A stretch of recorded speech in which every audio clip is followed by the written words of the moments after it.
Erling হাল্যান্ডের বার্সেলোনায় যোগ দেওয়ার গুঞ্জনকে হেসে উড়িয়ে দিলেন ম্যানচেস্টার সিটির কোচ পেপ গার্দিওলা। তার মতে হাল্যান্ড এতটা বোকা নন যে ইংলিশ জায়ান্টদের সঙ্গে দীর্ঘমেয়াদী চুক্তি করার পর ক্লাবটি ছাড়ার কথা ভাববেন। চলতি মৌসুমে সব প্রতিযোগিতা মিলিয়ে এখন পর্যন্ত ৮ ম্যাচে ১১ গোল করেছেন হাল্যান্ড।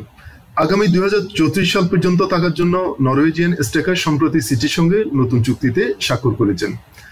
আন্তর্জাতিক সংবাদ মাধ্যমের খবর অনুসারে বার্সেলোনার সভাপতি হুয়ান লাপোর্তা হাল্যান্ডকে স্প্যানিশ পরাশক্তিদের ডেরায় নিতে ভীষণ আগ্রহী।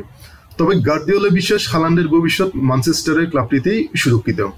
হাল্যান্ডের বাসায় যাওয়ার জল্পনা কল্পনা উড়িয়ে দিয়ে রোববার গণমাধ্যম কর্মীদের গার্দিওলা বলেন, আমি মনে করি আর্লিং এতটা বোকা নয় যে এমন কিছুতে স্বাক্ষর করবে যা সে পূরণ করতে চায় না, এটা নিশ্চিত। যদিও বাস্তবতা মেনে নিয়ে ম্যানচেস্টার সিটির স্প্যানিশ কোচ এরপর বলেন, তবে এটা ফুটবল, কে জানে সামনে কি হবে। সত্যি বলতে আমি জানি না কি হবে। আমি শুধু জানি ওর এখানে দীর্ঘমেয়াদী চুক্তি আছে আর সে খুব ভালো খেলছে এবং অনেক গোলও করছে।